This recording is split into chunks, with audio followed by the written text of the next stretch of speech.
அஸ்ஸலாமு அலைக்கும். இன்னைக்கு ராபியா குக்கிங்கில் என்ன பண்ணியிருக்கோம் அப்படின்னு பார்த்தீங்கன்னா, உருளைக்கிழங்கு சாதமும் சேப்பக்கிழங்கு ரோஸ்ட்டும் தாங்க செஞ்சுருக்கேன்.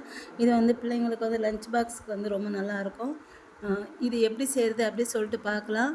நான் ஃபஸ்ட்டு வந்து 1/4 கிலோ சேப்பக்கிழங்கு வந்து எடுத்திருக்கேன். இதை நல்லா கழுவிட்டு குக்கரில் இல்லைன்னா பாத்திரத்தில் எதுலையாச்சும், குக்கர்லனா ஒரு விசில் வச்சு எடுத்துக்கோங்க. இது நல்லா வேக வச்சு எடுத்து இதை வந்து தோல் உரிச்சிட்டு நல்லா ரவுண்டாக கட் பண்ணி எடுத்துக்கணும். இந்த மாதிரி ரவுண்டாக கட் பண்ணி எடுத்துக்கோங்க. ரொம்ப குறைவாக வேக விட்டுறாதீங்க. ஒரு 3/4 பதத்துக்கு மேலே கொஞ்சம் அதிகமாக வேக வச்சு எடுத்துக்கோங்க. வேக வச்சுட்டு தோல் உரிச்சிட்டு கொஞ்சம் உப்பு சேர்த்து வேக வச்சுக்கோங்க. வேக வச்சுட்டு இந்த மாதிரி ரவுண்டாக கட் பண்ணி எடுத்துக்கணும். இப்போ இதுக்கு ஒரு மசாலா வந்து ரெடி பண்ணிடலாம். ஒரு ஜார் எடுத்துருக்கேன். இப்போ இதில் வந்து ஒரு 3 காஞ்ச மிளகாய் சேர்த்துக்கிறேன். அடுத்து ஒரு 5 பல் பூண்டு சேர்த்துக்கிறேன். அடுத்து ஒரு 1/2 ஸ்பூன் ஜீரகம் வந்து சேர்த்துக்கிறேன். அடுத்து ஒரு 1/2 ஸ்பூன் மிளகு சேர்த்துக்கிறேன். சேர்த்துட்டு இதை வந்து 1-2 பொடி பண்ணி எடுத்துக்கோங்க. இப்போ இது பொடி பண்ணி எடுத்தாச்சு. இப்போ இதில் ஒரு 1/2 ஸ்பூனு அரிசி மாவு வந்து சேர்த்துக்கோங்க. சேர்த்துட்டு இதையும் பொடி பண்ணி எடுத்துக்கோங்க. அதே மாதிரி இந்த மாதிரி பொடி பண்ணி எடுத்து வச்சுட்டு இப்போ இது எப்படி செய்கிறது அப்படி சொல்லிட்டு பார்க்கலாம். நான் ஒரு மண் பாத்திரம் எடுத்துருக்கேன். அதில் கொஞ்சம் எண்ணெய் ஊற்றிட்டு, கொஞ்சம் எண்ணெய் காஞ்சதுக்கப்புறம் கொஞ்சம் கடுகு, கடலைப்பருப்பு, உளுந்தம்பருப்பு சேர்த்து நல்லா தாளித்து விட்டுக்கோங்க. நல்லா பொரிய விட்டுக்கோங்க. விட்டுட்டு இது கொஞ்சம் அடுத்து இது நல்லா பொரிஞ்சதுக்கப்புறம் இதில் கொஞ்சம் கருவேப்பிலை சேர்த்துக்கோங்க. இது நல்லா பொரிஞ்சிருச்சு. இப்போ கொஞ்சம் கருவேப்பிலை சேர்த்துடலாம். சேர்த்துட்டு கருவேப்பிலை பொரிஞ்சதுக்கப்புறம் நம்ம பொடி பண்ணி வச்சுருக்கோம் பார்த்திங்களா, அந்த மசாலா வந்து சேர்த்துக்கிறேன். இப்போது இதை சேர்த்துட்டு இது லைட்டாக இந்த மாதிரி திருப்பிட்டு வதக்கிட்டு இதில் கட் பண்ணி வச்சுருக்க கிழங்க வந்து சேர்த்துறேன். எங்கள் ஊரில் இதை வந்து சேமங்கிழங்கு சொல்லுவாங்க. ஒவ்வொரு ஊரில் ஒவ்வொரு பேர். இந்த கிழங்குக்கு வந்து ஒரு ஊரில் பால் சேம்புன்னு சொல்லுவாங்க. நாங்கள் வந்து சேமங்கிழங்கு, சேப்பக்கிழங்கு இந்த மாதிரி சொல்லுவோம். இப்போ கிழங்கு சேர்த்தாச்சு. இப்போ இதில் ஒரு 1/4 ஸ்பூன் மஞ்சத்தூள் வந்து சேர்த்துக்கிறேன். சேர்த்துட்டு கிளறி விட்டுக்கோங்க. இது ரொம்ப வெந்துருச்சுன்னா இது வந்து கொலன்ட்டு பாத்திரத்தில் வந்து ஒட்டும். அதுக்காண்டி ரொம்ப வேக வச்சிடக்கூடாது. இப்போ 1 ஸ்பூன் மிளகாத்தூள் சேர்த்துக்கிறேன். அடுத்து தேவையான அளவு உப்பு கொஞ்சம் சேர்த்துக்கோங்க.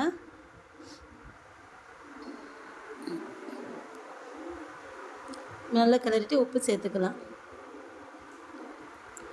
உப்பு சேர்த்தாச்சு. இப்போ நல்லா கிளறி விட்டு இதை வந்து இறக்கிடணும். இது ரொம்ப நேரம் வந்து வதக்க வேண்டாம். இந்த மாதிரி அதாவது மிளகாத்தூள் எல்லாம் போட்டுட்டு ஒரு நிமிஷம் கிளறி விட்டுட்டு இப்போ இது இறக்கிடலாம். அவ்வளோதாங்க. சேப்பக்கிழங்கு ரோஸ்ட் வந்து ரெடி ஆகிடுச்சு. நீங்கள் உங்களுக்கு காரம் வேணுன்னா இன்னும் கொஞ்சம் அதிகமாக சேர்த்துக்கோங்க. எனக்கு வந்து நான் வந்து 1 ஸ்பூன் காரம் வந்து சேர்த்துருக்கேன். அவ்வளோதாங்க. சேப்பக்கிழங்கு வந்து ரோஸ்ட் வந்து ரெடி ஆகிடுச்சு. இது சூப்பராக இருக்கும். இது வந்து தயிர் சாதம், லெமன் சாதத்துக்கு வந்து ரொம்ப டேஸ்ட்டாக இருக்கும். கண்டிப்பாக நீங்களும் ட்ரை பண்ணி பார்த்துட்டு எப்படி இருக்குதுன்னு சொல்லுங்கள். அடுத்து வந்து உருளைக்கிழங்கு சாதம் எப்படி செய்கிறது அப்படி சொல்லிட்டு பார்க்கலாம். நான் ஒரு மண் பாத்திரம் எடுத்திருக்கேன். இப்போ இதில் கொஞ்சம் எண்ணெய் ஊற்றி கொஞ்சம் நல்லா காஞ்சதுக்கப்புறம் இதில் ஒரு 5 பல் பூண்டு நல்லா தட்டிட்டு நல்லா இடிச்சிட்டு நான் வந்து சேர்த்துக்கிறேன்.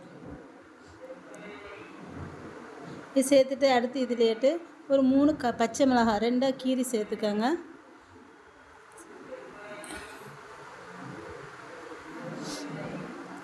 இப்போ பூண்டு பச்சை மிளகாய் நல்லா வதக்கிக்கோங்க. மீடியம் ஃப்ளேமில் வச்சுக்கோங்க. தீயை வந்து மீடியம் ஃப்ளேமில் வச்சுட்டு நல்லா வதக்கிக்கோங்க. வதக்கிட்டு இதில் 1/4 ஸ்பூன் மஞ்சத்தூள் சேர்த்துக்கோங்க.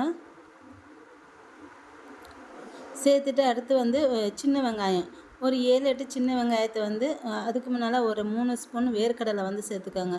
வறுத்த வேர்க்கடலை சேர்த்துக்கோங்க. சேர்த்துட்டு அடுத்து இதில் கொஞ்சம் கருவேப்பிலையும் சேர்த்துட்டு ஒரு 6-7 சின்ன வெங்காயம் வந்து நீளமாக கட் பண்ணி நான் வச்சுருக்கேன். அதையும் சேர்த்துக்கிறேன். இப்போது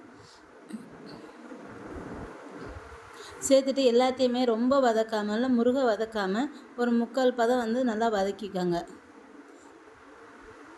இப்போ வதக்குனதுக்கப்புறம் இதில் நான் 2 மீடியம் சின்ன உருளைக்கிழங்கு வந்து தோல் சீவிட்டு இந்த மாதிரி சைஸில் கட் பண்ணி வச்சுருக்கேன். இதை சேர்த்துக்கிறேன்.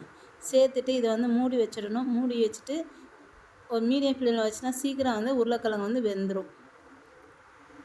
இப்போ இதில் கொஞ்சமாக தேவையான உப்பு வந்து சேர்த்துக்கிறேன்.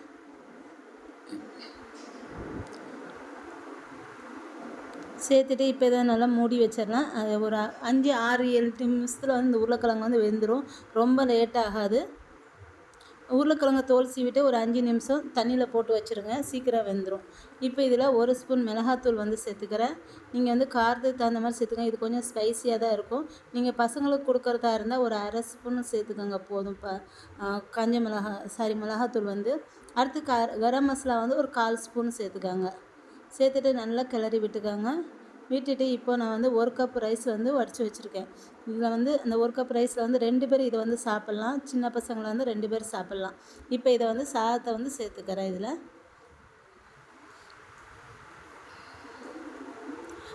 சாதத்தை சேர்த்துட்டு ஒரு 30 செகண்ட் வந்து கிளறி விட்டுக்கோங்க போதும். அதுக்கப்புறம் ஸ்டவ் வந்து ஆஃப் பண்ணிடலாம். ரொம்ப வந்து போட வேண்டாம். பாருங்கள், நல்லா கிளறி விட்டு கடைசியாக வந்து மல்லித்தலை தூவி இதை வந்து இறக்கிடலாங்க. அவ்வளோதாங்க, சேப்பக்கிழங்கு ரோஸ்ட்டு, உருளைக்கிழங்கு சாதம் ரெண்டுமே ரெடி ஆகிடுச்சு. இது ரெண்டுமே ரொம்ப சூப்பராக டேஸ்ட்டாக இருக்கும். கண்டிப்பாக நீங்களும் ட்ரை பண்ணி பார்த்துட்டு எப்படி இருக்குன்னு சொல்லுங்கள். என்னோட இந்த வீடியோ உங்களுக்கு பிடிச்சிருந்தால் லைக் அண்ட் கமெண்ட் ஷேர் பண்ணிக்கோங்க. என்னோடய சேனலை மறக்காமல் சப்ஸ்கிரைப் பண்ணிக்கோங்க.